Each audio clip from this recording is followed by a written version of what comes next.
নমস্কার বন্ধুরা, আমি সৌরভ আর আপনারা দেখছেন সবুজের রামধনু। আজকে চলে এসেছি আমার প্রিয় ফুলেদের মধ্যে অন্যতম প্রিয় ফুল সিনেরেরিয়া নিয়ে। শুধু যে পরিচর্যা থাকছে তা নয়, তার সাথে থাকছে আরো নানান তথ্য। তো চলুন কথা না বাড়িয়ে শুরু করা যাক। সিনেরেরিয়া শীতের ফুলেদের মধ্যে অন্যতম সুন্দর ফুল হলো এই সিনেরেরিয়া, এবং আমারও প্রিয় ফুলেদের মধ্যে অন্যতম প্রিয় ফুল হচ্ছে এই সিনেরেরিয়া। তবে আমরা একে শীতকালীন ফুল হিসাবে চিনে থাকলেও এই গাছের মেন ব্লুমিং পিরিয়ড হচ্ছে লেট উইন্টার থেকে আর্লি স্প্রিং, অর্থাৎ শীতের শেষ থেকে বসন্তের শুরু বা মাঝামাঝি সময় বলা যেতে পারে। এই সিনেরেরিয়া হালকা ঠান্ডা সহ্য করতে পারে, তবে খুব বেশি ঠান্ডা পড়লে তখন আবার কিন্তু ক্ষতিগ্রস্ত হতে পারে।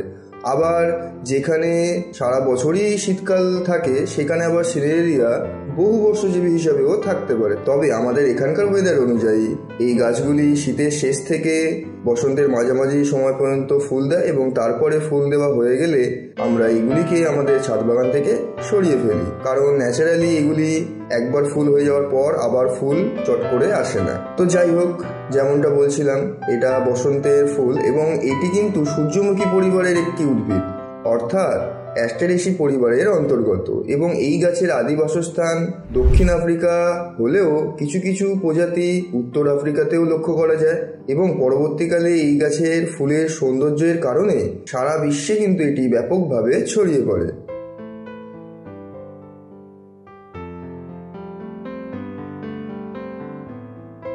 15ই নভেম্বর এই থামপটের চারাগুলিকে আমি প্রতিস্থাপন করেছিলাম, এবং আপনারা চাইলে সিড জেনারেশন করেও চারা করতে পারেন। সেক্ষেত্রে শুরুটা আরও 1 মাস আগে থেকে করতে হবে, যেহেতু সিড জেনারেশনের ক্ষেত্রে মোটামুটি 1 মাসের মতো সময় লেগেই যায়। আর আপনারা চাইলে ছোট কোনো পাত্রে প্রথম প্রতিস্থাপন করতে পারেন, অর্থাৎ ফার্স্ট পট, অর্থাৎ চায়ের গ্লাস ফ্লাস এই জাতীয় কোনো পাত্রে, যেহেতু সিনেরেরিয়া জল খুবই অপছন্দ করে। তবে আমি যেহেতু ফাইনাল প্রতিস্থাপন একেবারেই করে দিয়েছি, সেক্ষেত্রে গাছগুলিকে দেখুন একটু উঁচু স্থানে লাগিয়েছি যাতে গোড়ায় জল না জমে। আর এত যে জলের পরিমাণ দেখছেন, এটা প্রতিস্থাপন করেছি বলেই এত পরিমাণ জল, অর্থাৎ প্রথমবার। না হলে কিন্তু সিনেরেরিয়ার ক্ষেত্রে জলটা আমাদের খুব সাবধানে দিতে হবে।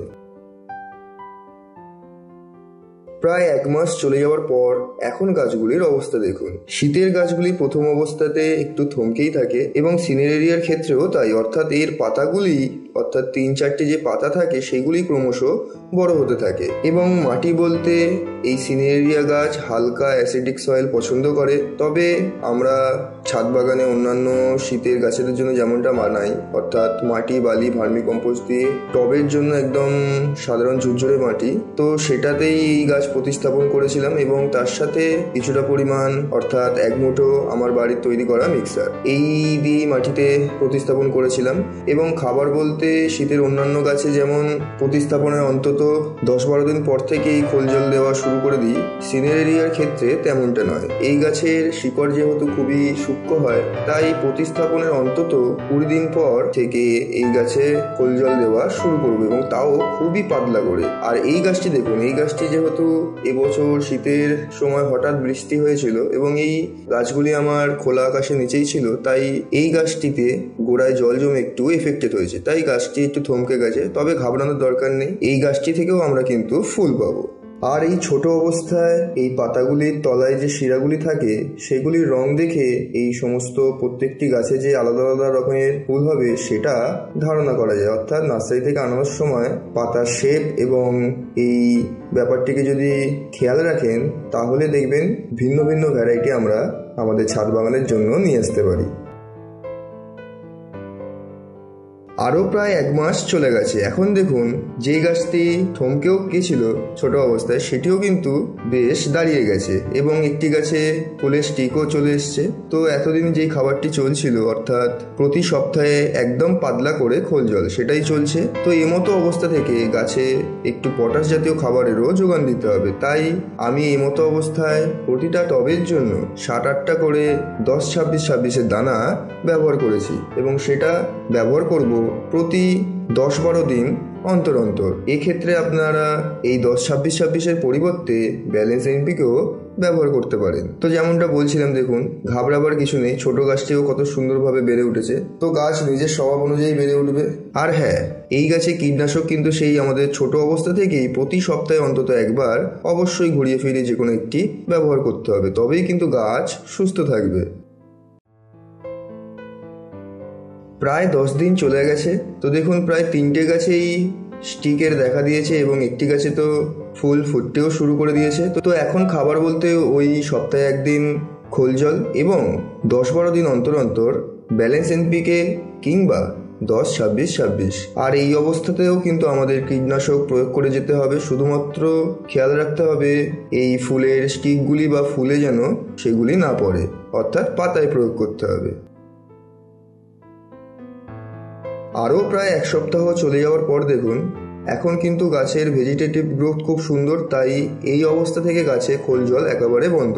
এবং এই দেখুন এই গাছটিতেও কিন্তু কুড়ি চলে এসছে। তার মানে বুঝতেই পারছেন গাছ প্রথম অবস্থায় একটু ঝিমিয়ে গেলেই যে সেটি মরে যাবে বা তার থেকে ফুল পাবো না এমন কোনো না, একটু দেরি হতে পারে, তবে ফুল কিন্তু আমরা অবশ্যই পাবো। তো এই অবস্থায় খাবার বলতে ওই 10-26-26 কিংবা ব্যালেন্স এনপিকেটাই চালিয়ে যাব। আর এই পার্টে আলোচনা করব এই গাছে কেমন সূর্যের আলো প্রয়োজন। আমরা সবাই জানি যে এই গাছ সূর্যালোক বেশি পছন্দ করতে পারে না এবং পর্যাপ্ত সূর্যালোকে অর্থাৎ প্রখর সূর্যালোকে যদি আমরা রাখি সেক্ষেত্রে অনেকাংশে যতই জল দিই না কেন এই গাছের পাতা কিন্তু ঝিমিয়ে যেতে পারে। আবার যদি একেবারে ছায়াযুক্ত স্থানে রাখি সেই ক্ষেত্রে গাছে ভেজিটেটিভ গ্রোথ অনেক বেশি হয়ে যায় এবং একটা পাতা থেকে আরেকটি পাতার দূরত্বও বেড়ে যায় এবং গাছটির শেপও বাজে হয়ে যায় এবং অনেকাংশে তো ফুল আসতেও সমস্যা হতে পারে। তাই সব থেকে ভালো হয় আমরা যদি প্রতিদিন এই গাছকে 4 থেকে 5 ঘন্টা সূর্যালোক অন্তত খাওয়াতে পারি বা রাখতে পারি সূর্যালোকে, তাহলেই কিন্তু গাছ থেকে খুব সুন্দর আমরা ফুল পেতে পারি। আর আমাদের এখানে যখন ওয়েদার 20 ডিগ্রির নিচে থাকে তখন তো সারাদিনই খোলা আকাশের নিচে অর্থাৎ প্রখর সূর্যালোকে রাখলেও সমস্যা নেই। আরও প্রায় 1 সপ্তাহ চলে যাওয়ার পর দেখুন এই হলো গাছের অবস্থা। যদি দানা থেকে করেন তাহলে মোটামুটি 80 থেকে 90 দিনের মাথায় গাছে ফুল পাওয়া যায় এবং নার্সারি থেকে যদি আমার মতো থামপটের চারা নিয়ে এসে করেন তাহলে 60 থেকে 70 দিনের মাথায় গাছে ফুল পাওয়া যায়। এবং সব গাছেই যে একই সাথে ফুল পাবো তেমনটা নয় এবং গাছের শেপ বা ফুলের গঠন এগুলি প্রত্যেকটি গাছের কিন্তু আলাদা হতেই পারে, কারণ এক একটি গাছ এক এক রকম বৈশিষ্ট্যের অধিকারী। তো এই সমস্ত নিয়ে চিন্তা করে লাভ নেই, আমরা প্রত্যেকটি গাছের জন্য একই রকমই পরিচর্যা করব এবং খুব যে হেভি কিছু পরিচর্যা করতে হয় তেমনও নয়।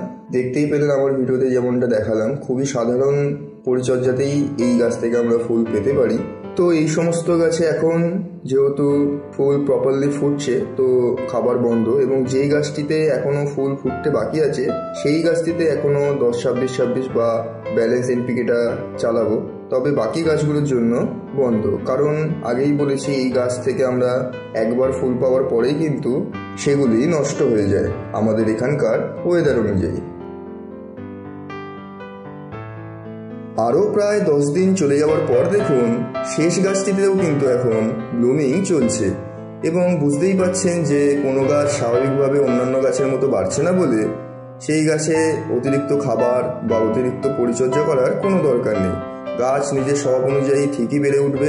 আর এই গাছের স্বভাব হচ্ছে প্রথম যে স্টিক ওঠে সেই স্টিকেই প্রথম ফুলটি ফোটে এবং তারপরে সাইড ব্রাঞ্চগুলি বের হয় এবং ক্রমশ তাতেও ফুল ফুটতে থাকে এবং একসঙ্গে যদি 5-6টাও গাছ পরস্পর রাখা যায় তাহলে কিন্তু মনে হয় ফুলের চাদর বেছানো রয়েছে এবং দেখতেও কিন্তু অপরূপ সুন্দর লাগে। এবং এই ফুলগুলি একবার ফুটলে গাছে কমপক্ষে 10-12 দিন থেকেই যায়।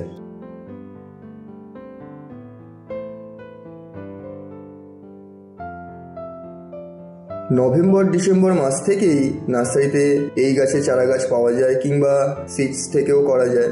তো যাই হোক না কেন শীতের অন্যান্য গাছগুলিকে আমরা যেমন পরিচর্যা করি সেরকম সাধারণ পরিচর্যাতেই কিন্তু এই গাছ থেকে অসংখ্য সুন্দর সুন্দর ফুল পাওয়া যায়। তবে এই গাছের ক্ষেত্রে বিশেষ করে যেই জিনিসটি আমাদের মাথায় রাখতে হবে সেটি হচ্ছে জল। অর্থাৎ এই গাছ অতিরিক্ত জল কিন্তু একদমই পছন্দ করে না। বিশেষ করে ছোট অবস্থায়। তাই ছোট অবস্থায় এই জলের ব্যাপারটা কিন্তু আমাদের অবশ্যই মাথায় রাখতে হবে। আর আমাদের এখানকার ওয়েদার অনুযায়ী এই গাছগুলি একবার ফুল দেওয়ার পরেই নষ্ট হয়ে যায়। তবে আপনারা চাইলে এটিকে ফুল দেওয়ার পরে গরমের সময় ছায়াযুক্ত স্থানে স্থানান্তরিত করতে পারেন। তাতে এই গাছগুলি নেক্সট সিজনে মারা যাবার আগে কিছু চারা গাছ তার চারপাশে দিয়ে যাবে এবং সেগুলি থেকেই আমরা নেক্সট সিজনের জন্য আরও নতুন নতুন গাছ বানাতে পারি। আর এই সিনেরেরিয়া গাছে একবার ফুল হয়ে যাওয়ার পর ফুল শুকিয়ে গেলে সেগুলিকে কেটে দিলে কি আরেকবার ফুল আসতে পারে? সেটা কিন্তু ওয়েদারের ওপর নির্ভর করে। যদি ঠান্ডার ভাবটা বজায় থাকে তাহলে কিন্তু আরেকবার সাইড ব্রাঞ্চ থেকে ফুল আসতেই পারে। তবে যদি গরম পড়ে যায় তাহলে কিন্তু ফুল আসার সম্ভাবনা একেবারে থাকে না বললেই চলে। আমি নিজে যেটা এক্সপিরিয়েন্স করি সেটাই আপনাদের সামনে তুলে ধরার চেষ্টা করি। তাই ভিডিওটি ভালো লাগলে অবশ্যই লাইক এবং শেয়ার করবেন। আর আপনাদের কোনো বক্তব্য থাকলে সেটাও কমেন্ট সেকশনে গিয়ে আমাকে জানাবেন। আর আমি যেটা বলি সেটা হচ্ছে গাছ করতে থাকুন, কারণ গাছ করলে দুটো জিনিসের ভারসাম্য বজায় থাকে, এক পরিবেশের আর এক হচ্ছে আপনার মনে। তাই সুস্থ থাকুন, ভালো থাকুন এবং সবুজকে সবার মাঝে ছড়িয়ে দিন।